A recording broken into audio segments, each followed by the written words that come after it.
Hi, everybody. Welcome back to Pagan's Witchy Corner. My name is Pagan, and I am joined by a familiar voice that has been on the show. I don't know how many times. I stopped counting after like the fifth time because she just lives here now. It's fine. And that's the wonderful, the beautiful Deborah Blake.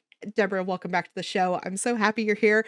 For everyone who's listening, we've been talking for like close to, I don't know what, 20 minutes prior to this episode because that's just us. And we're going to probably talk for your whole listening hour long time, maybe a little longer, because we don't know how to shut up and we love each other. So yeah, welcome and we back. don't ever get a chance to talk other than when we're doing this, which is a thing we should We fix. really But should. Like, I think we have each other's phone numbers. I think we just yeah, forget that we well, exist we can, sometimes. find each other online, and we could do Zoom chats and things. But we're also both crazy busy, Oh my God, juggling yes. all the things. So yeah, so we just have to obviously talk on the podcast more often. I mean, we're just gonna have to. So it's awesome. I'll try and write another book. Or just come back to talk about random things. That's fine. Which is kind of I'm happy. I am all about the random. Which Yeah. is a little like what we're going to talk about today, which I don't know of a whole lot of books out there. I'm sure there probably is. They just, there's so many witchcraft books out there that like I can't keep them all straight, but um there's not very many as far as I know about crones. And you started this really awesome thing that just made me giggle so much when I saw it on Instagram, and it's the cranky crone. And I love how that you just come on in your adorable little witchy hat and you just sit there and you're like, I'm a cranky crone and I'm going to just bitch about something today. And I'm like, yes, exactly this. And I love it so much. Yep. And I, every week I do one cranky crone post that's about whatever it is I'm cranky about. And then I do one cranky tarot card pull on Tarot Thursdays. And I'm cranky about that. Of course, I use my own tarot cards Of because, course, marketing. well, they're also the cards I use. I mean, they're just, but yeah, I mean, they're my cards. I can do anything I want with them. So make me Exactly. Yes, I do. I have this sort of new persona, which what happened was I turned 65 this year in April. No, you And didn't. You're not that I, old. I freaking did. Yeah. No, you were not that. Oh my Lord. I did not realize you were that much older than me. Now you know why I'm cranky. Well, I mean, fair, but like I get it, but But also so I you're turned not that old. 65 and it had already been a little on the cranky side even before that. And I finally just realized I'd reached this point in my life where I forget, is this the podcast where we're allowed to use bad language? Yes, you can use bad language here. I've already cussed like twice. It's fine. Okay. Because yes, I have no more fucks to give. They're gone. I can't find them. Maybe they're hiding under the bed. I have no more fucks to give. I mean, especially Your cat after stole the last, them. yeah, something. Yeah, they got tired and went and laid down to take a nap. And yeah, I don't know. No, wait, that's me.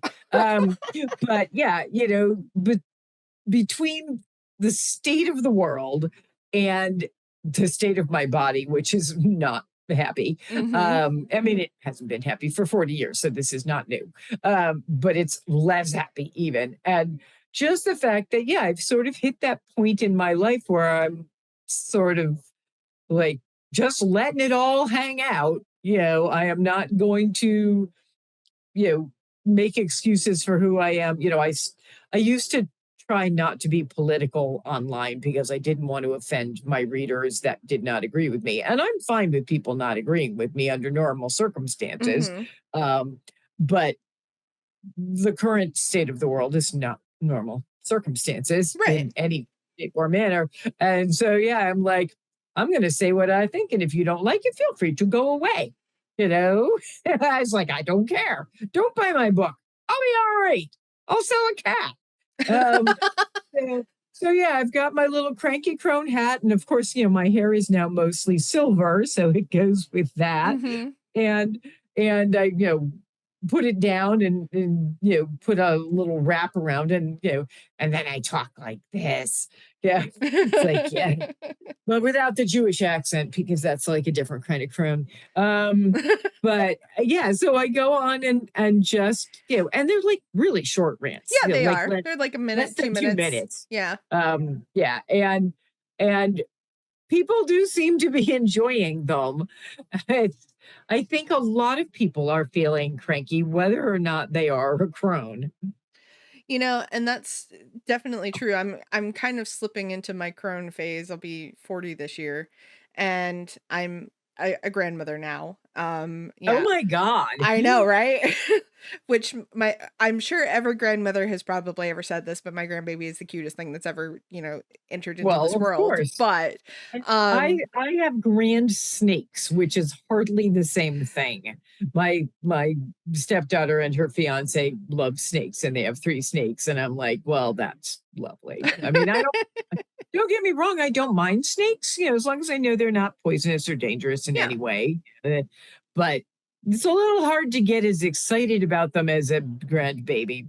So, Yeah. And so it's this really interesting stage of life that I'm just like, I'm too damn young to be a grandmother. What the hell? you are But also, like, I know these things happen, and my son is an adult. He's a legal adult in all the legal ways you could possibly need. also, there's no backseas. No. It's like once the baby's out, You can't it's take it like back. you're going to be a grandmother whether you're ready or not.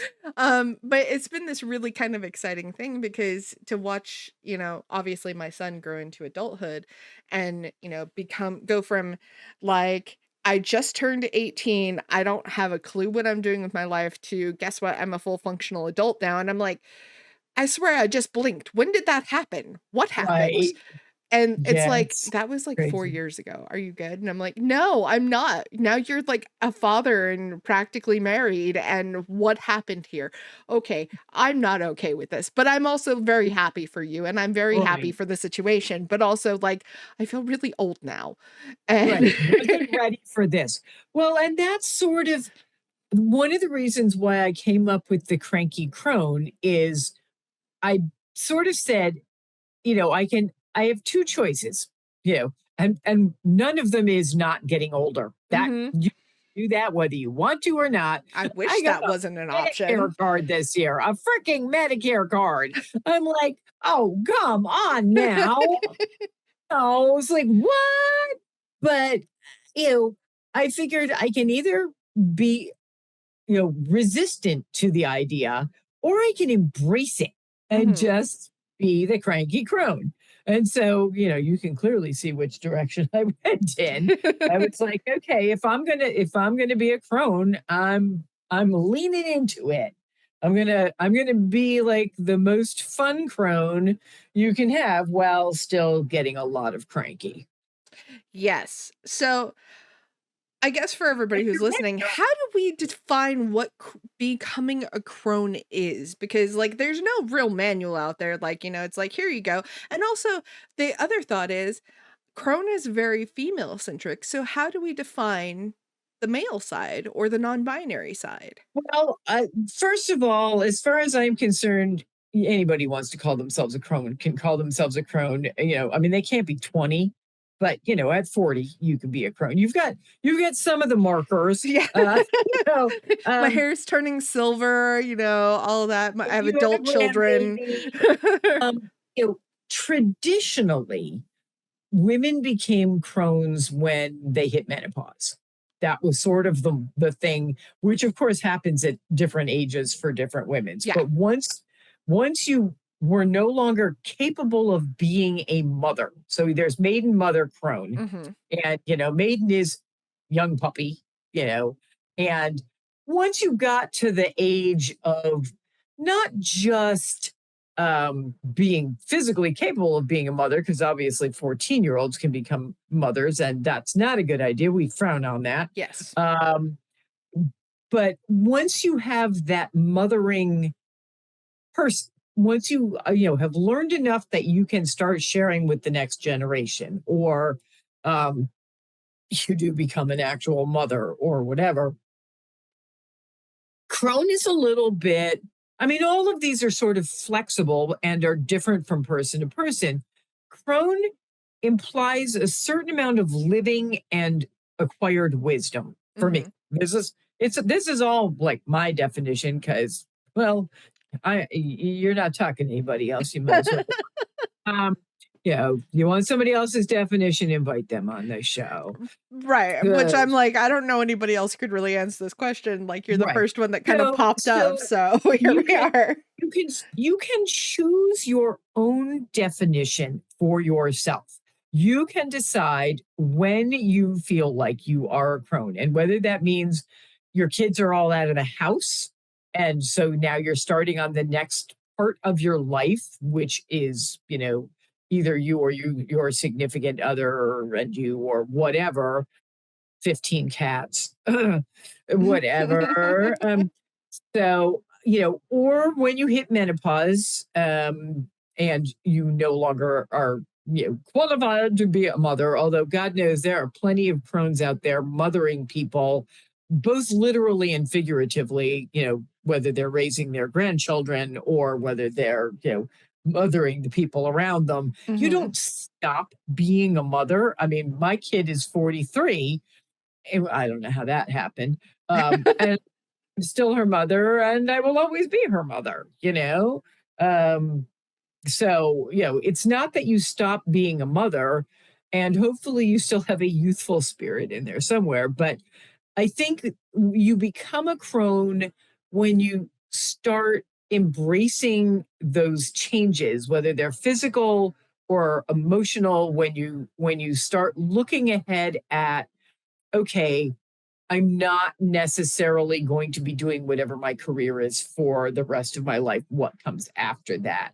Or you say, okay, I'm going to stop letting people give me bullshit and accept it. That's, and if you happen to be 37, that's you're channeling your inner cranky crone. And, you can do that. And as for men, I mean, I have heard male version of crone is sage. Oh, that's not Again, bad. yeah, and I'm okay with that. I haven't heard it a lot, but I have come across it and I've mentioned it in my books that if you want to, because there isn't as obvious a term. And I'll tell you what my theory on that is. Men think they're wise from the minute they're born, and they don't feel like they have to hit a point where they're like, oh, now I am, like the wise elder. They're like, I'm 23. I'm the wise elder. I can tell you, we don't need a special term for that. Now my beard is gray, whatever. But sage is fine. Obviously crone is very female centric. Now, if you identify as female, then absolutely you can be a crone. If you like the term, you can be a crone. If you want to call yourself a cranky sage instead, that is fine with me. I think it mostly has to do with the fact that you've moved on to a different stage in your life. That doesn't mean you're not still doing, that you're not still working or that you're not still raising a family or whatever, but that you have hit a point in your life. For men, it might be a midlife crisis. I don't know. Um, but where you're saying, I can see the difference. I am a different person now than I was, growing up or going through the middle part of my life. Now I am a teacher. Mhm. Now I am a protector. Now I am crankier than shit. Or, um, and you get to call yourself whatever you want to call yourself. And you're right, there are not very many books about this. It is sort of interesting. I mean, I have a couple that were written many years ago, which frankly I didn't really love. So there's a small possibility I might write my own. I mean, nobody's gonna stop you, and as in, nobody's not saying you shouldn't, and as in, so I'm actually working on it right this very minute. hey, Shh, yeah. it's a secret, don't tell anybody. Well, I Um, mean, I'm not gonna tell anybody, but you might have just, unleashed it to, like, yeah, 8,000 well, people, but it's fine. until It's cool. somebody buys it, it's not it's It's not a not book. real. The funny thing about my cranky crone persona is the book idea actually came first. I have been joking for the last year or so since the idea came to me as I was heading towards 65, which in our culture tends to be the age where people are like, yeah, you're old now. Oh, Mhm. you're 65, you got your Medicare card.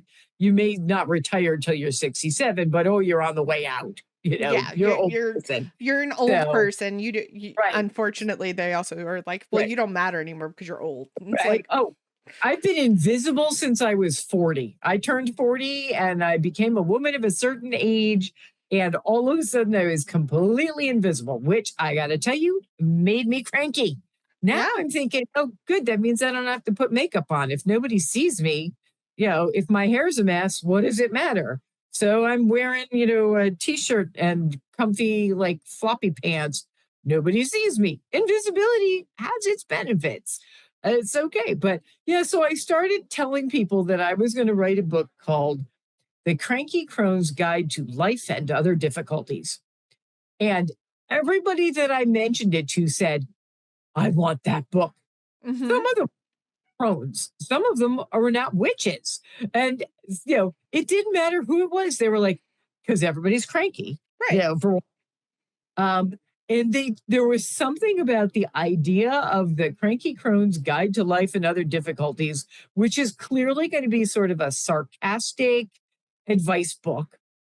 know, um, and people, really like the idea. So I finally, was talking to my agent and I said, "Is this crazy?" And she went, "I love that." And she is definitely still mother. She is not a crone, and she is also not a witch, even though Mhm. works with me on my witchy books. Although I do a lot of the Llewellyn. She handles the contracts. I basically send stuff to my editor and go, "What about this one?" And interestingly enough, shh, with the secrets. Um, this may not be a Llewellyn book. This may be a mainstream book because I don't want to limit it to just witchy people. There will be witchy parts of it. The subtitle I forget what the subtitle is. I don't know. I have it here somewhere. Uh, but the subtitle is something like, wisdom, advice, and magical something, whatever. Yeah. But what I'm doing is I've got sections on like dealing with people, and then I break that into family, significant others, work, blah blah blah. And so I'll start by talking about the difficulties, and then I give some practical suggestions because I do have a psych major, Mhm. and I'm fucking old, so I have vast accumulated amounts of wisdom. I'm just saying. Um, and then I add some spells or charms or whatever that can help you um, boost whatever practical things you're doing. Yeah. And I say, when I wrote the intro, I said, you know, the intro actually is titled "Who is the Cranky Crone and Why Should You Listen to Her and What's with the Witchcraft?" Uh, I love and that. I explain that if you don't want to do that bit, you don't have to do that bit. But that spells are a lot like prayers, Mhm. and that if you're comfortable saying a prayer, you're and then I explain the whole "there's no evil witches" blah blah blah blah thing. But yeah, I mean this will give you an idea of. Oh, it's called Witchcraft, Wisdom, and Practical Problem Solving, or something like that I is the love subtitle. that. But so, here's the outline is dealing with people, family, significant others, friends, workmates, neighbors, the internet, and everyone else. Pets. What? Pets are people. You know, and then, there's things about coping with money issues and health and illness, looking for love. Are you sure? Really? Please see Pets Are People above. Figuring out what you want, what you really, really want, where not to look for love, and love yourself first. And then I have a section on magical words, magic words and how to use them. No. Variations include no thank you and oh fuck no. Yes. When to say yes to what's important to you. Please, thank you, help me, I'm sorry, I love you, and various important combinations and less blunt alternatives. Um, and then there's making positive changes. Yes, you can. No, seriously, stop making excuses. Why you should. No one is going to do it for you, but that's okay. See, yes, you can above, and how to use witchcraft and practical approaches together. And then the last chapter is going to be how to become a cranky crow. So you want that book, don't you? Yes, I do. And I'm over here going, do you need a review? Do you need like one of those like in-house reviews inside the like front cover? Like, yes. I'll Okay, beta read. absolutely. I will I take will you up beta on that. read right now. But you can see why my agent and I said we think this is a mainstream book, not just a witchy book. This is for everybody with an open mind and a cranky soul. know? Yes, it is. And Um, I'm over here thinking, I'm like, I know publicists from like, Simon and Schuster and a few other like mainstream ones. I'm like, yeah, like you should pitch to them and gosh, yeah. Well, yes. and that's, and we may send it to Llewellyn too. I'm not really sure. But I don't want to limit the access to this book. I mean, assuming anybody wants it, Yeah. but it is this book's time. I mean, Mm-hmm. this book is so on point for right now, um that and I do think that I mean the advice is real. It's cranky, but it's and some of it is like, okay, stop making excuses. This is the less gentle version of Deborah Blake. This And we is, love you for it. Yes. I mean, most of my books are like, oh yes, you can do it.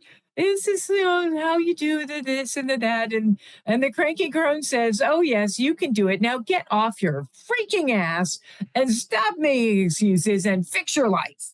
Yeah, it's like, what are you waiting for? Basically, it's how I talk to myself. I mean, I'm not saying that we need more of that, but we fucking need more of that. Like, Exactly. honestly, like, it's truthfully the older I've gotten, and you know, I'm not See? in menopause, but I'm in perimenopause, and I will fully own that Oh, that's a shit. fun. Yeah, you want to be cranky about something? That's a good Whoo, thing to. that is a big thing to be cranky about. We're gonna, I have a absolute hate relationship with my hormones, and it's fine. It's cool. Uh, We're dealing with it. wait until you discover that menopause never ends. That you think you're going to stop having hot flashes after a while, and no, No, you hit you don't. 5, I have you're friends who still are in having. menopause and yeah, they're like, "No, the hot flashes never go away." And I'm like, "Awesome. Yeah. I love No, you I for had that." I had an acupuncturist once who was working on my hot flashes, and acupuncture actually does help. So that's something. But he was like, "Oh yeah, my mom's in her 80s and she still gets them." I'm like, "Stop it!" I was like, "Shut up! You're supposed to be making me feel better. That is not making me feel." That's And so my mother is accurate. also, yeah, she's in her 80s. She's still gets them. So yeah. Like, and Basically, if you're a woman, you're fucked. yeah, That's basically, yeah. Like, sorry. sorry to anyone who's There like are not many there yet. benefits. I hate to There, be the yeah. person that bursts your Although, bubble, but yeah, when you I, hit this, you're I, gonna hate it. although there are benefits, and some women, some women like have a year of hot flashes and then there's nothing. I hate all of them. Yeah, I But, was you gonna know, say, yeah, don't can we count count the on number of hot you. flashes I've had this week alone? And oh my Exactly. god. Oh my God. When I first went into perimenopause, I was literally waking up in the middle of the night every hour on the hour. And I'm like, how does my body know it's midnight and 1 and 2? What is with this? Literally you could set your watch by them. Okay, it's 2 o'clock. Look, she's up and yeah, no, oh, thankfully I'm down to like twice a night. Not so bad.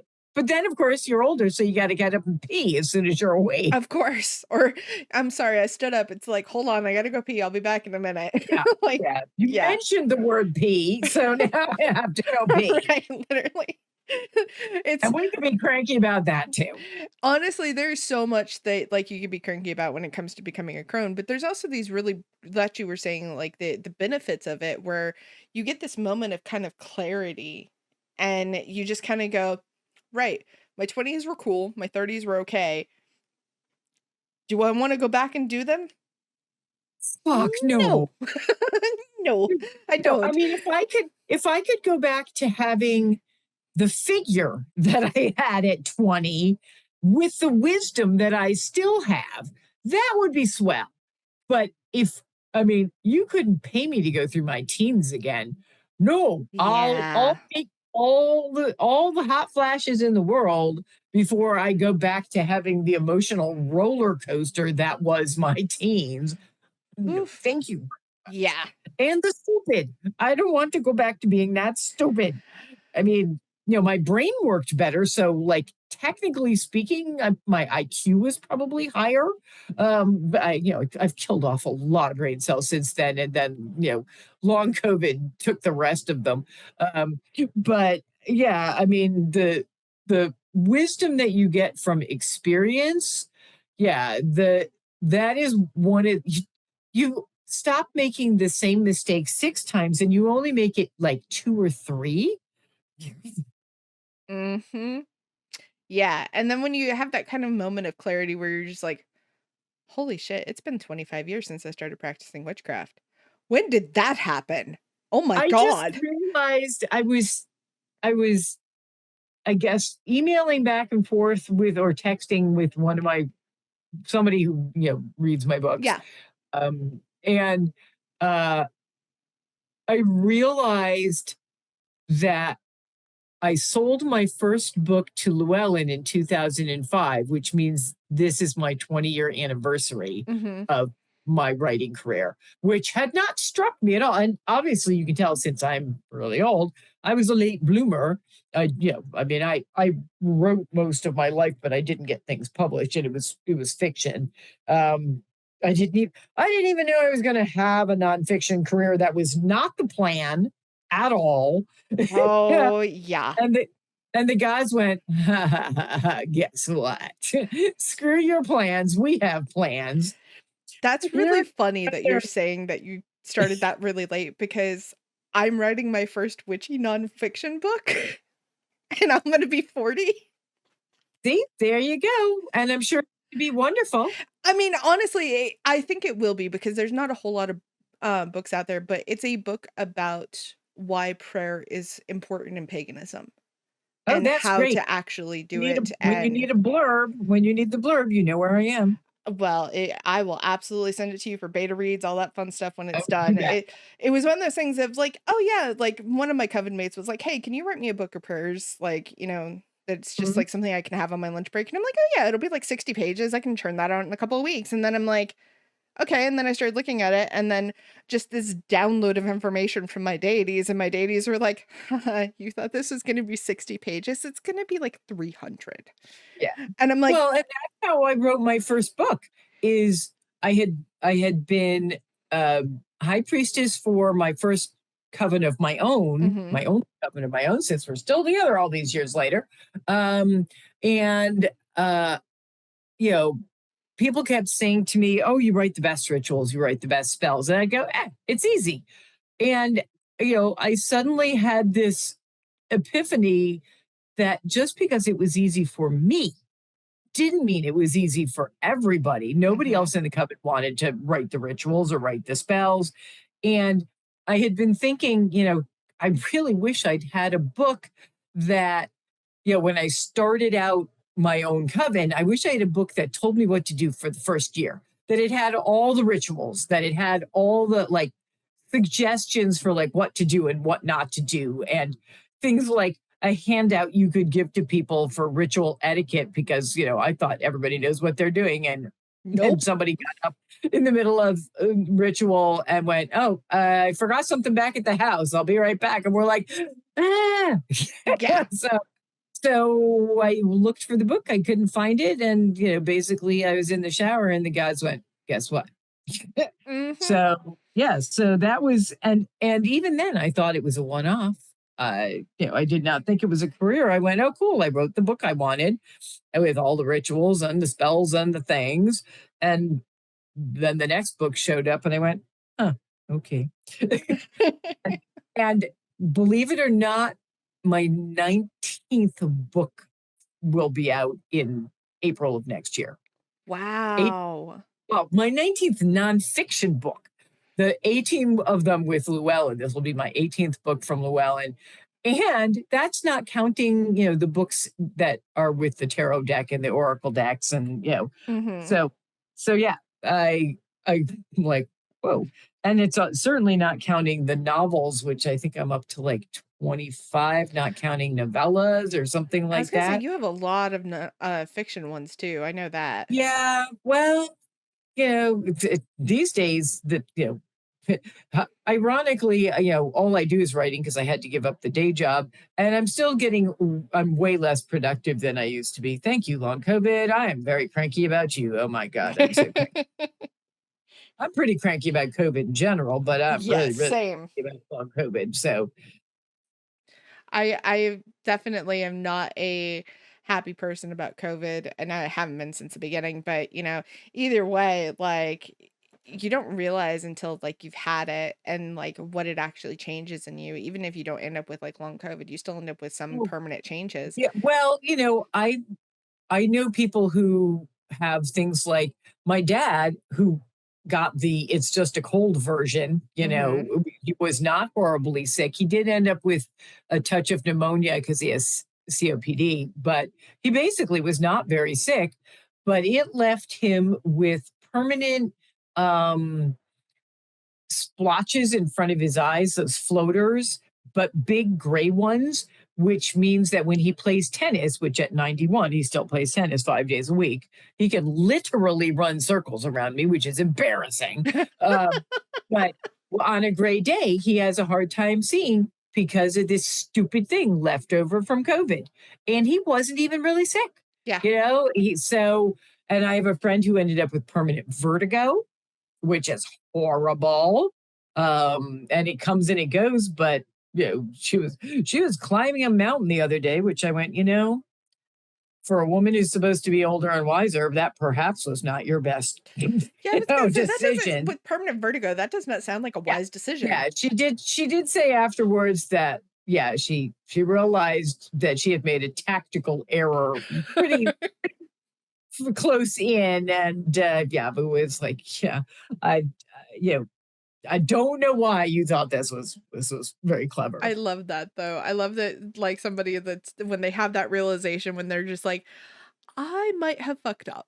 But you know what? Yes, I I'm am old enough clean and wise inside enough to and say out. I fucked up, and I'm gonna Yeah. fix it." Well, and that is one of the other things about being a crone or an older wise sage person is for most of us, if you really are wise, and not my father, um, you have much less difficulty saying, I was wrong. Yeah. Yep, I screwed up. I'm sorry. We have, you know, Deborah Blake's rules of how to deal with this. The first is, if you've done something wrong that affects somebody else, the first thing you do is you say, I screwed up. Then you say, I'm sorry. And then you try and make it better if it is all possible to fix whatever the thing you screwed up. If you hurt somebody's feelings, or if you stole their boyfriend, or if you, I don't know whatever. if you can fix that one. Maybe, but Well, it depends on how crappy the boyfriend is. You can go, here, you can have him back. Turns out he wasn't that great. turns out he was a really terrible person. Yeah, yeah. It's like, here, take him back. So sorry. I broke him a little bit. You fix him. And then you try never to do the same screw up again. Yeah. Um, but yeah, it's really not hard. I don't understand why so many people have a hard time admitting they did something wrong. I mean, I get stuff wrong all the time. Yeah. Luckily, most of it just affects me and my life. But, if I did something wrong and I realized it or you called me on it, I'll just go, "Oh, you're right. So sorry. What can I do to make this better?" Or, "I'm sorry, did you want a cat? I've got a spare. Would that help at all? Or here, have a bottle of wine." Um, if you don't want it, if most of my friends already have a lot of cats, so they really don't want more, and they definitely don't want mine. Um, but yeah, that does come with wisdom, I think, the ability to admit when you are wrong, that you make mistakes because human beings make mistakes all the time. Yes, and I think also the one thing that I would say too is not just the wisdom to recognize your mistakes, but to have that discernment of learning. Excuse me, don't try to inhale your saliva. That's not a good thing to do. Um, but to have that discernment of learning for you to go, okay, I don't know this. I don't know what this is supposed to be. I need to actually make sure that I know what I'm talking about before I open my mouth. Oh, yeah. And that honestly, that's something that I think does kind of come with age and education because when you're in your 20s, you're like, I know everything. What do Oh, yeah. you know? You know nothing. I'm going to go off and do it my way, even if you know nothing about what you're actually doing. And you're just like, it's fine. I'll figure it out on the way. That was me in my 20s, and I can't tell you how much Yeah, oh, trouble yeah. that got me in. No, But I yeah. remember when my stepdaughter hit her teens, I called my parents about once a month and went, "I'm so sorry. I'm so sorry for everything I put you through when I was a teen. I see it now. I'm so sorry." And they would laugh their asses off. And then the next month I'd call and go, "I'm so sorry." because, because yes, that is, my one friend who didn't have the sense not to climb a mountain, she has a daughter who is now of the age where she has, a husband and two children. And one of she cursed her years ago with that mama curse, which is may one of your children be just like you. Because now she just laughs when her daughter calls and says she's so stubborn and she never listens and she won't eat the food that I give her. And my friend just laughs her ass off. She's like, "Yep, I am familiar with this phenomenon, Missy." My mother tried to do that curse with me, and you know how it backfired? I was like, "Hey, I found out that I'm actually neurodivergent. Congratulations. There was nothing wrong with me other than you didn't get me the help I needed. And there's nothing wrong with my child because she's also neurodivergent and I've taught Right. her coping mechanisms. So thanks for doing that. I'm going to be the curse breaker." And Yeah. when I told that to my mother was just like, "You were still like a really bad child." And I was like, no, you need Yeah. therapy. And I'm gonna go to therapy for you saying that to me. But thank you. You have a nice Yeah. day." Yeah. Oh, yeah. No, and I, had much the same experience. So, yeah, it's mothers can be challenging. I Yeah. believe that my stepdaughter finds me challenging on rare occasions, even though I am the best thing that ever happened to her. She has been known to say that she wishes I would back off a little bit about certain things. And I'm like, "But I have backed off." And she goes, "Further." so, so yeah, I am not perfect. And that is one of the Nobody great, is.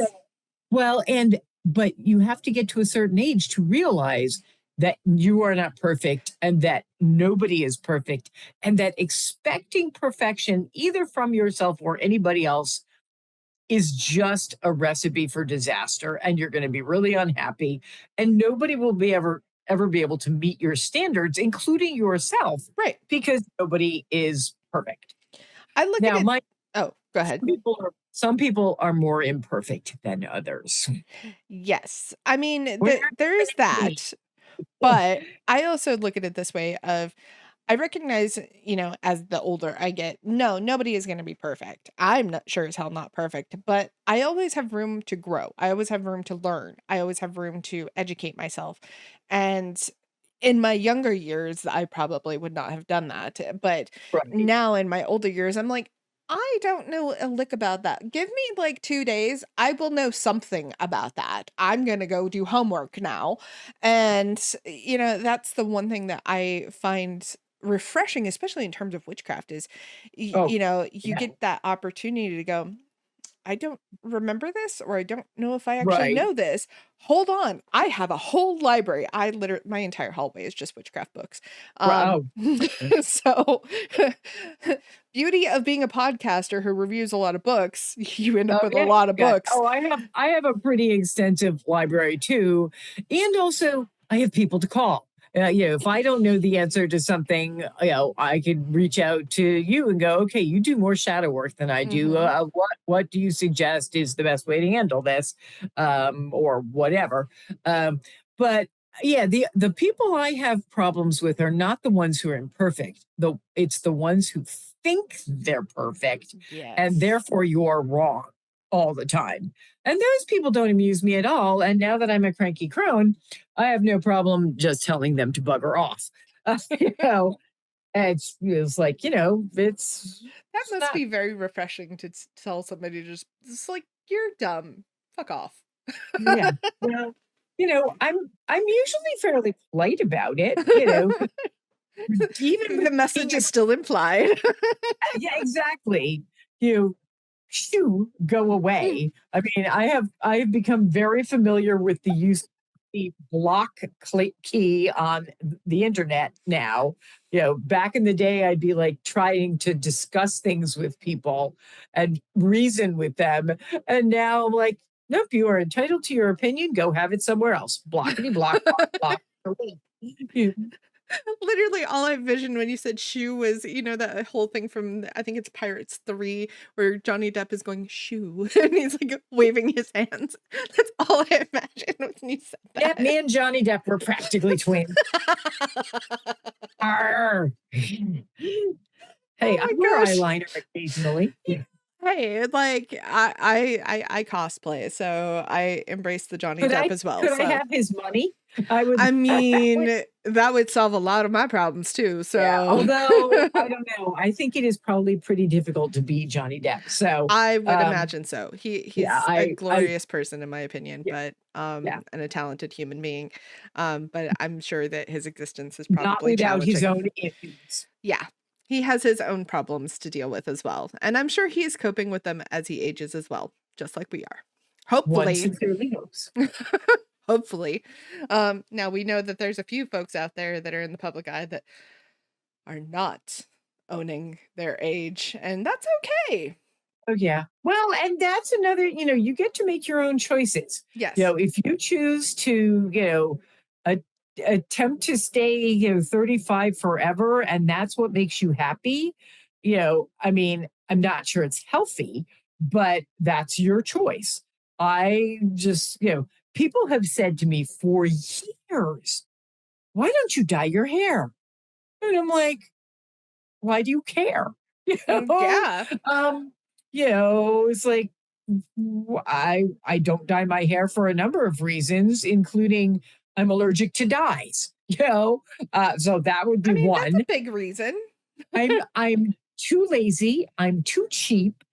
I don't want to have to keep up with it. And I was actually really fortunate for many, many years that when my silver started coming in, it was silver and not like an ugly gray. There's a Mhm. big variation. And I had all these cool sort of streaks. I told people it was nature's highlighting and lowlighting. It was now there's a lot more silver and a few little tiny streaks of dark brown left in there. But every time I think, oh, maybe I should do something with my hair, some random stranger walks up to me in the grocery store and says, "Oh my God, your hair is gorgeous." And I'm like, "Thank you. You just bought me another 6 months of not worrying about what my hair looks like." And my mother, bless her, said to me when I was visiting earlier this year, because they live out across the country in California, Mhm. she said, I really like the way the silver looks, but you should cut it. And I'm like, why? And she went, well, you're really too old for long hair. And I just, because I have a not a stupid person anymore. I did not continue the argument. There was no, it was like there was no point wasting my breath on this. What I wanted to say was, well, all those little ladies with buns, isn't that long hair? So it's only appropriate if you wear it up, not if you wear it down. And my long hair is part of my like signature look. It's, people, recognize me from my long hair. Yeah, And I like my long hair. right. I don't get bored with it. If I don't feel like wearing it down, I can braid it. I can put it in a bun. I can put it in two buns and look like Princess Leia. Um, you know, I'm like, but yeah, everybody's got an opinion all the time about how you're supposed to look and how you're supposed to, be. And oh, you're too old to get a tattoo. Now, I'm not going to get a tattoo because ow. But if you want to get a tattoo when you're 60, freaking do it. Who cares? My grandmother got a second piercing in her ear when she was 80 because partially because she was cool, but because her earlobes started drooping as they do when you get older. Mhm. And she didn't like the way it looked. So she got a second one done. And, people were like, oh, but you're 80. And she went, yeah, they're still my ears. I love that. I think the coolest thing about, becoming a crone and, stepping into that too is you also get this really great um experience that comes with all the sovereignty of yourself, and you get to like Yep. basically be like, yes, I know my body is being held together by duct tape and spite, it's fine, but also like I get to own that it's being held together by duct tape and Right. spite, and I And, get to enjoy that it's being held that way. I yeah. get to enjoy, kind of like you're saying with, your silver hair, Yep. like mine's starting to silver as well. And at first I was just like, "Oh my god, it's turning gray." I was like 35 at the time when it started Right. this, and I'm just like, "Oh my god, I'm aging. What is going on here?" And now I'm just like, "Huh, cool. I have another wisdom streak. Nice." Like, Yep. I you tell get to people the point where you just don't care I anymore. earned every one of these silver hairs. My ex-husband gave me some of them. My brief stint as an English teacher gave me some of them. 23 years running an artist cooperative with 50 artists gave me a lot of I them. would imagine so. Chronic illness gave me a bunch. Watching the news gave me, but I have worked hard for these silver hairs, and I don't feel any need to disguise them. Right. You know, I you think know, the cool thing is when you get that sovereignty and you get that, ownership. I will say, like, for me, more I have stepped into, becoming that crone and, owning perimenopause and not trying to deny that I'm in it anymore, right. and, realizing that I am aging. It's such a freeing experience. And I've had this wonderful freedom also within my witchcraft. And that has given me this opportunity that's like, you have wisdom, like you have life experience, you Yep. have stuff that's happened. You also have a lot of years of education under your belt. You should use it. And of course, my deities are like, hello, we've been telling you this for like a Yeah, decade. And it's like, well, okay, yeah, I'm a slow learner very sometimes, slow, and extremely I slow. sometimes have to figure it out on my own because I'm stubborn. I got the message, Right. okay? Just I'm here now. Just be happy. Uh, Yeah. and so having that wonderful opportunity and also realizing that there's so much amazingness that comes with aging that people don't realize, that they're just like, "Oh, I have to look beautiful. I have to do all these things." And I'm like, yeah, my skin has got some wrinkles in it now, and, my hair is not Yeah. as thick as it once My was, and brooms have fallen and they can't get up. I It's like, mean, there's also that, yeah, you know but okay, because nobody's looking at them anymore. So yeah, I think it's when really you great. come into your own true self, Yes. you when you stop fighting and trying to be something that you no longer are or can be, that gives you the freedom to acknowledge who you truly are. And I'm not sure we're really as aware of that when we're younger. I mean, people make discoveries about themselves and, you know, but I think there's a reason why you get some women who hit a certain point in their lives and go, oh, I really don't like men. I want to be with her instead. Bye. Sorry. Right. Because they're allowing themselves the freedom to acknowledge what I'm sure they've known all along, but they weren't comfortable with it, or they were, not feeling like they were in a place in their lives where they could follow their truth. Whatever that is, you know, I mean, my friend was a nurse for 25 years and it made her insane. She was so worried all the time that she was going to do something wrong. And she walked away from a 25-year nursing career, spent a few years making pottery, and now she's actually in charge of the bakery at our local college. She gave herself a whole new freaking career and I thought initially her husband was going to have a nervous breakdown because she made a lot of money as a nurse, Mhm. didn't make much money as a potter. She's doing okay now, but she's happier. Yeah. You know, still things about this job that make her crazy too, and she can't wait to get out of this and just do her own thing. But she has also finally hit the point where some of the things that make her crazy about the job, which usually are other people, she is becoming a cranky crone and saying, no, no, this was a word she could never say. She Mhm. was one of those people who was raised that, women don't say no. Women are the people pleasers, and she had a family dynamic where she was the one who was always cleaning up everybody's messes.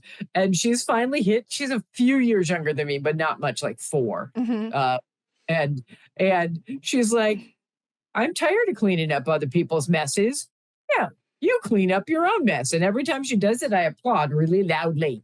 Positive reinforcement. It's a thing. Positive reinforcement, yes. And I'm kind of that way, like, with a lot of, my coven members and, my friends and all that, when they do something that, like, really makes them kind of step into their own sovereignty, own Uh, their own passions and everything else and right. who they are. I'm just like, "Yes! More! Do it again!" Yeah. Like, Yeah. I'm so excited for them because I get to watch them also grow, but also I'm growing with them, and so, Yeah. like, I'm getting to experience all these really things where I'm like, "Huh, well, that's a new thing, but I like where I am. I like how I applaud this. Yeah. I like how I respond to people when I do this. I like how I treat myself in these moments. Am I still, an anxiety-riddled little being? Of course I am, God, but yeah. So much anxiety, so much riddling, and all the beans. yes, Uh, but yeah. I'm better for it because I'm also going, "Okay, you're anxious right now. Why are you anxious?" And Right. it's not like, "Oh, I cured myself of anxiety. Please don't anybody take that." I'm still anxiety medicated. I still go to therapy. I still do all the things. But I now have the discernment skills to go, "Okay, stop, breathe. Why are you doing Right. this?" And Well, and I deal with that stuff too. And sometimes I have to stop and say to myself, okay, this feeling. All right, you're horribly depressed today. Has anything really changed? Was there, maybe something triggered you? Maybe it's brain chemistry or hormones. You don't do anything crazy today. Wait and see how you feel tomorrow. And if you don't feel better tomorrow, then wait until you see. Because, yes, I've now dealt with this since I was a child, mhm, and I have learned both techniques for how to cope with it. And also, the most important thing is that this too shall pass. yes. You know, and it never feels like it in the moment. In the moment, it is so overwhelming and so horrible. But I'm actually going to get myself a leather bracelet that says on it, this too shall pass, because sometimes I need that reminder.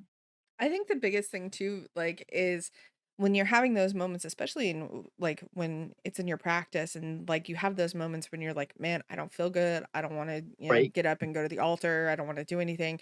Like, and then part of the things that I'm writing in this prayer book is, this is for the people that pray from bed who can't go to their altars, Yep. who are too chronically ill or too depressed or too whatever. And this is all you've got.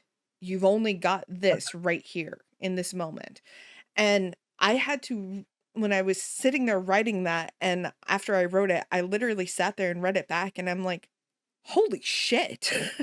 Like, it was this big, huge epiphany that it was like, even though I wrote it for other people, Uh-huh. it was one of those moments when you're just like, 5 years ago, I would have never done this because I was a people pleaser. I was doing all these things. And Right. now I'm sitting here going, I have the ability to sit back and go, I forgive myself for not going to my altar. And that is something I know comes with being a Yep. crone because it does not come with maidenhood Oh, or any of the other absolutely. shit.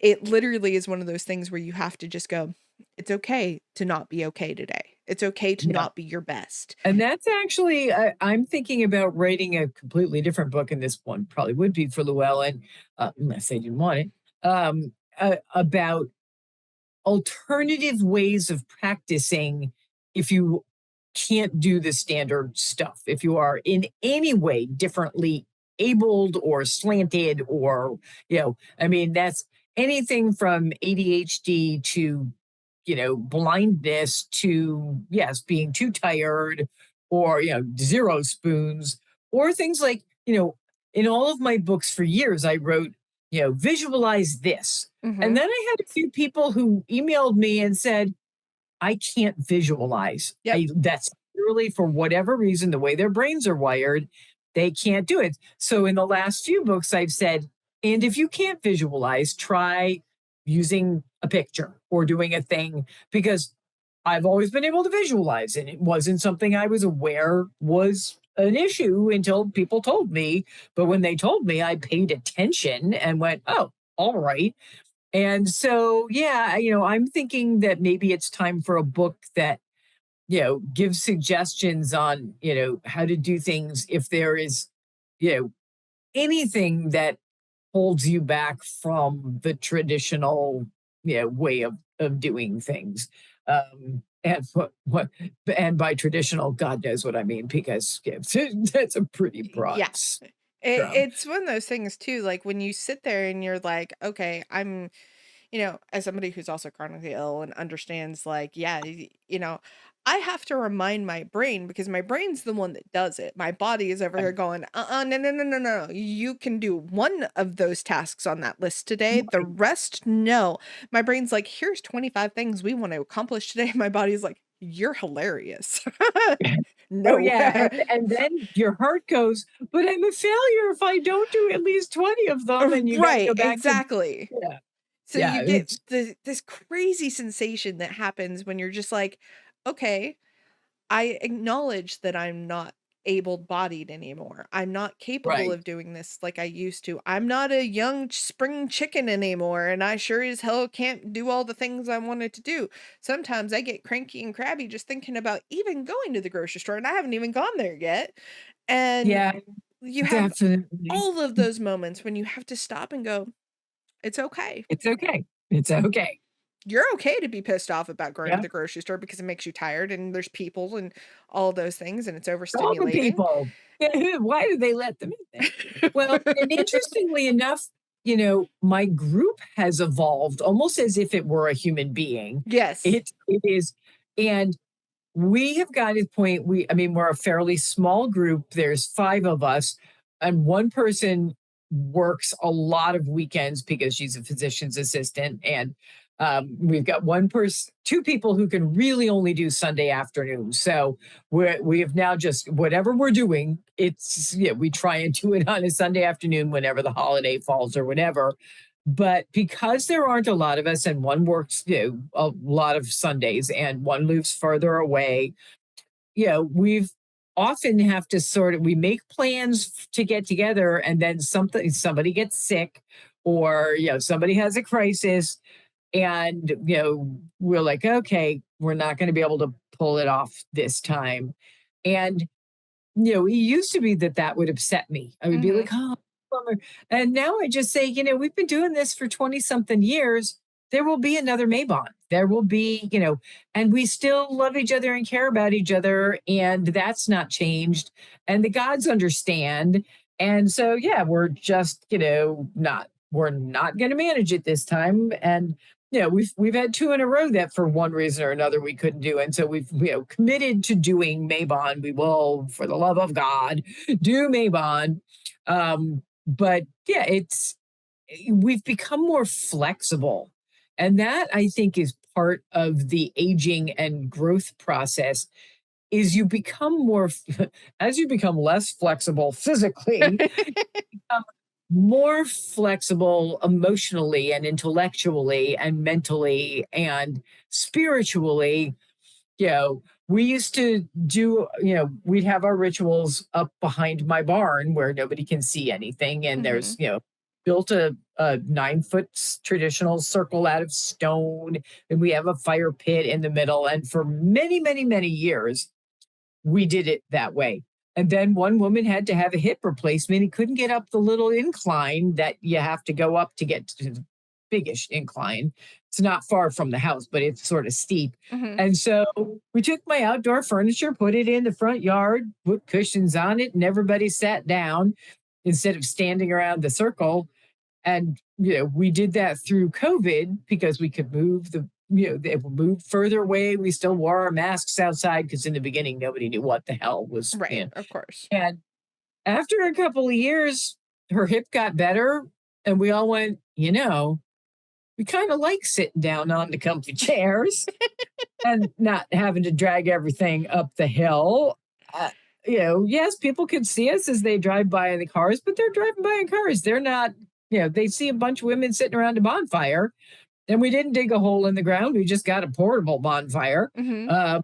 And so, we finally have sort of acknowledged that we're never going to go back to sitting up on top of the hill. We're, and that it's okay if we sit instead of stand.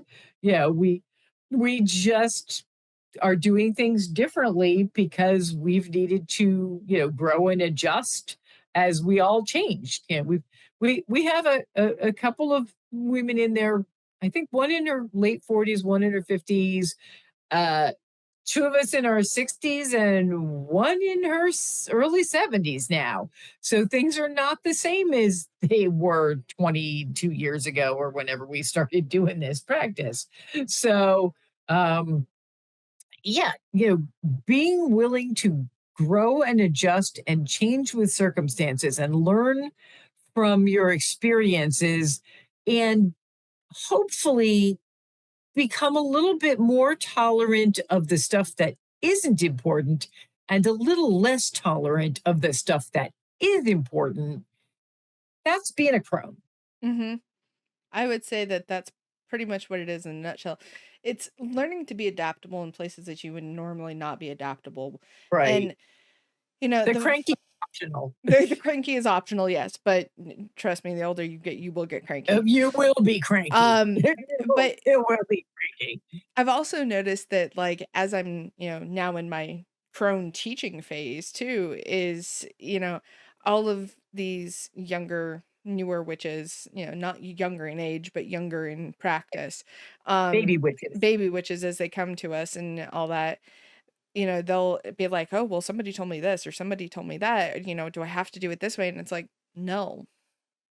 And they're like, "Well, my altar, it doesn't have, like a chalice on it." And it's like, "Okay, first of all, we're gonna stop that right now, and I'm gonna tell you that all those pieces are not necessary on your altar. You can have them. They are just tools for whatever you might want to do. They are just things And to some of them make are it pretty. better. And they're pretty and they're awesome. You don't have to have that. Hell, you can pull up a picture of your deity on your phone and stand your phone up while you do your thing. Don't put it next to your candles because you don't want to melt your phone. But anyway, not the point. It's you don't have to have it perfect. And if like that's the one thing I could teach anybody who's new to the practice is give yourself the grace to not be perfect. Well, you've read my Of books, course, I've all read my all of books. your books because And I love so them you all. know that in every single one of them, I say there is no one right way. Yes. There is no one right path. You do what feels right to you. And as long as you are not hurting anybody else, your way is the right way for you. And if that means your altar has one candle on it and a seashell, It's go an for altar. it. You Yeah. know, you say it's an altar, it's an altar. If you can't have an altar because you have to be a witch in secret, then don't have an altar. It's fine. Or have, you know, do something like put a feather for air and a seashell for water Do a and Funko yes, a Pop for your candle because deity. everybody has candles, you know, uh, put a potted plant for earth, and people will just look at it and go, oh, look, she's got a bunch of things on the shelf.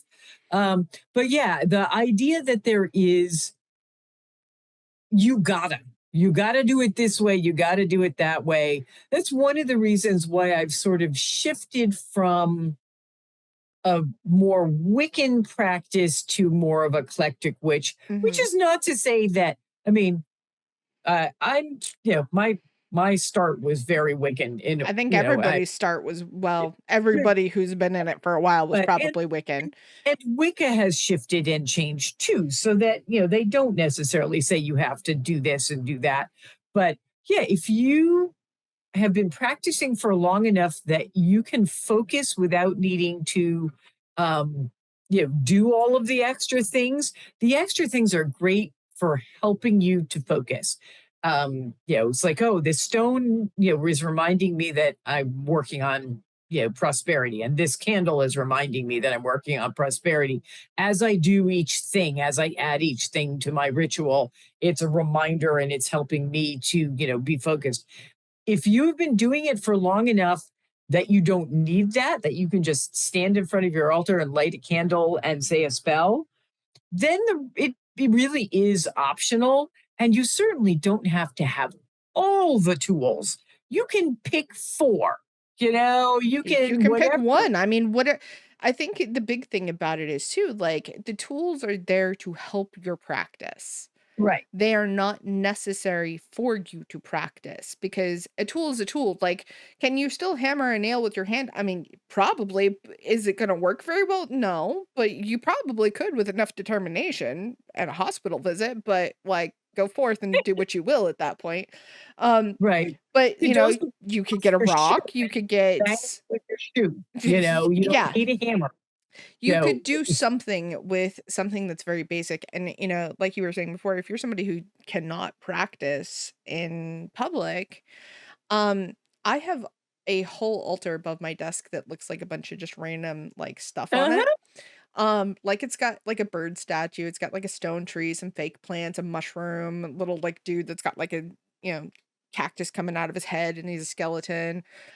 I've got John Wick up there, he's a Funko Pop, like, if you didn't know that it was an altar, you would literally think it's just a bunch of random crap that I think is Yep. really cool on a shelf, but it's actually a working altar. And the funny thing is too, like, you can have, you don't have to buy a fancy statue for your deity. You can go find a Funko Pop that, seems to represent who you're trying to work with. And ta-da, there you go. You want Loki? Well, guess what? Their Marvel's Loki works just as well. He doesn't mind actually. He thinks it's kind of funny. Um Yeah, I'll bet he does. and so, get that and be like, okay, well, I can't put candles. Okay, buy some of those little like flickering flameless candles that Oh, you can and buy. I And use those a lot. I mean, I love candles. I own 5 million candles. But if I have a spell that I want to leave going for a mhm, while, I know that I don't remember things anymore. And I use the battery powered flickery candles because that way, if I walk off and forget to turn it off, nothing happens. right. Whereas I have woken up at 2 o'clock in the morning and went, what is that flickering? Oh, that's the candle in the living room that I forgot to blow out 6 hours ago. Son of a bitch. Like, So, I almost yeah, lit my house on fire. How awesome for me. that is not magical. That's not magical at all. That is what we call So, we broke the witch's safety 101 rules. right, Whoopsies. exactly. Well, and the other thing is like, when I used to go to conventions, and we would be doing things, if you were in a hotel, you couldn't have an open flame. No. You couldn't, and sometimes like if you liked incense, there were some people who were allergic to incense. So you have to adjust, and go with whatever works. Exactly. And and be as cranky about it as you want. Be as cranky about it as you want and, learn all the great things and realize that your sovereignty matters and all of those wonderful things that comes with being a crone and realizing that Yeah. aging is not the devil. even though it sort of feels that way sometimes because, hot flashes, but also there's so much great wisdom that comes with it, and it's so much fun, and there's so much more life experience, especially when you stop giving a fuck. Well, the interesting thing about our culture as Americans, there are very few other cultures who view aging the way we view aging. Yeah. Everybody's, there's, billion-dollar industries to have people, you know, be able to pretend they're not aging. If you go to Europe, they're like, this is my grandmother. She's so wise. Let her show you how to make pasta. You know, and one of the things that I love about witchcraft and paganism is that the crone is respected, wisdom is respected, age is respected. I mean, unless you're an asshole, in which case we're just going to tell you to go away. But I mean, you don't automatically get respect. But if you are wise, if you have put in the time and the effort, we don't necessarily look at aging in the way that our particular culture that most of us live in Right. looks at aging. It is not an automatic bad thing. And I found it helped me when I was, starting to hit those landmarks to be a pagan and to be able to go, yeah, crones are cool. Crones Crones are are cool. cool. Crones are Crones are cool. cool. I We need to love get a it. t-shirt. We need We to, need we to need a we need to get t-shirt. t-shirts that say crones are cool. I love that. We are actually over on time, which we knew was going As to usual. happen because this is how we always roll. But um, I mean, we could have continued to go for probably another hour to 2 hours because this is how Deborah and I always are. But obviously, we don't But want I'm to old and I burn people's ears out. So, on that note, where can people find you and all of that good stuff? And you had a book that came out this year, so make sure you plug that in too because I actually don't have a copy of that book, so I can't plug it for everybody. So, I'm going to let you do okay. that. So this year's book is A Year and a Day of Everyday Magic. Witchify Your Life with a Daily Dose of Magic. It's a year and a day book. And even though the year is half over, it is not too late to use it. You can just start on whatever date you got the book and then continue through, to next year, or just open it up and go, that page looks cool. My website is DeborahBlakeAuthor.com. Very imaginative, I know, but I want to make it easy for people to find me. And if you go there, you can find links to all of the places that I am online: Instagram and Facebook and TikTok, which I'm still trying to figure out because I'm too fucking old for this shit. And the Twittery wittery thing, I'm still there, mostly just talking to other authors and stuff. But I'm there if you're there. Come follow me around. I have a Patreon with a bunch of different levels, including the new thing I just started a few months ago. I am doing an online coven, which people have been requesting for ages. And I kept saying, I don't have the time, I don't have the energy. And I finally went, oh, I can make it a Patreon level and people chip in, and then I can, justify taking the time and energy to do the work. I also have been doing monthly online witchcraft classes, and you can find this one. Well, I don't know when this is coming out. It'll probably be after the class. I'm doing kitchen witchery, which is going to be really fun. But yeah, so I do a different topic every month, and you can find the links for that. You can also find all the links and descriptions of all of my books so that you can go, oh, that one looks cool and like something I would want, or oh my God, ugh, or whatever. None of them are ugh at all. Yeah. I've read most of them and I love them Yeah. all. So, yes. And you can also there's a link if you want online tarot reading, because I've started doing that in the last year or two because somebody asked if I could, and I went, huh, I don't see why not. So yeah, all the things are on my website, DeborahBlakeAuthor.com. And if you want to follow the Cranky Crone, you can find her on Instagram. And I'm still trying to, again, figure out the TikTok thing. I've made a separate Cranky Crone persona there, but it's still being posted under Deborah Blake. But yeah, either Instagram or TikTok, you can find all of my Cranky Crone videos being cranky about things like ragweed. Very Mhm. cranky about ragweed. because it's the devil. It is the devil. It's evil. So yeah, and I have an Etsy shop if you want signed books. Sometimes people want signed books. So yeah, you can find me there. And oh, and I've started Monday and Friday mornings from 8:30 to like 9:30 or 10 on TikTok. My friend Alicia Contes, who is also a writer, we are doing lives and talking about writing and publishing. So if there's any people who are interested in learning about how you become a writer and how you get into publishing and all that kind of stuff, Monday and Friday mornings on the TikTok, we talk about it, answer all the questions, all that kind of groovy stuff. I'm very busy and very tired. Feel that so much in my bones, but that is definitely amazing, and I'm so glad that you're here, and I'm so excited for your Cranky Crone book whenever it comes out. I know it's, still in the works, and so it's gonna be a couple of years, but either way, I'm still really excited about it. And Well, hopefully somebody will be excited about it who has a publishing contract in hand, and we'll see how well, that.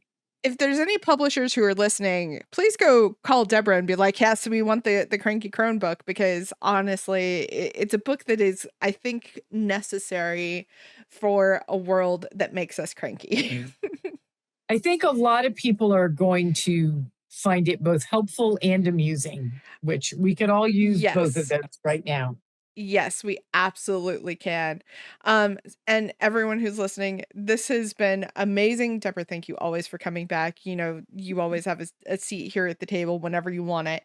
And this has been wonderful. I'm so happy that Deborah got to come back. I'm so happy that we get to make this show for all of you to listen. And if you're entering into your crone phrase, congratulations, you're awesome. If you're not there yet, you're still awesome anyway. You just get to be more awesome with silver hair when you get there. So it's cool. But this has been awesome and I love it. And thank you so much for listening. Thank you for being the loyal listeners that you are. Thank you for being subscribers. And also make sure you're being kind to yourselves and be good to each other and take care of yourselves in this crazy world. And I will see you all next time for another episode. Bye bye, everyone. Hello, friends. So, as you know, I do a lot of community work as well, in addition to the show. So if you're looking to deepen your practice with and connect with like-minded witches like myself, or even get your questions answered, you should join the Discord. And the Discord has this beautiful community that I have built, and it offers some really great opportunities for witches to connect. Once a month, we host Temple Hours. I know, silly name, but it's true. We host a open discussion where you can ask your witchcraft, paganism, or even spiritual questions. And if you're curious about deity work, spellcraft, or if you just want to chat with other fellow practitioners like myself, because I usually will be there, Temple Hours is a space where you can come and learn and grow. The other one that we offer is the Divine Gathering. So every week we host a public devotional circle to honor our gods, share offerings, and strengthen our spiritual connections with the divine. So no matter who you work with, no matter where you are in your practice, this is a time for reverence and community support. So you should totally come join us in the Raven's Nook. It's a great place. It's a warm community. It is very welcoming, very chill and relaxed. And if you want to join us, which I hope that you will, there's a link in the show description, and I can't wait to see you there. So take care, everyone, and I'll see you all next.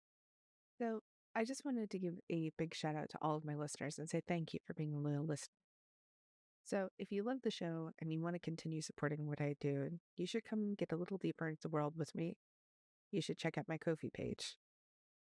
There are several tiers that you can choose from if you would like to. And one of those tiers is the Raven tier. This gives you sneak peeks, discounts into the little shop there, and behind the scenes looks. The Wolves tier gives you even more than that, extended looks into my books, shows, cosplay projects, and even more special creative insights.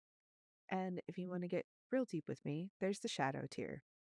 That brings you to monthly devotionals or divination posts, voting power on new ideas, and surprise goodies when my energy and spoons allow, plus everything from the other tiers, too. So if you'd like to walk a little closer with me, check out the link in the show description because I'd love to see you there. And thanks again for being such a loyal listener.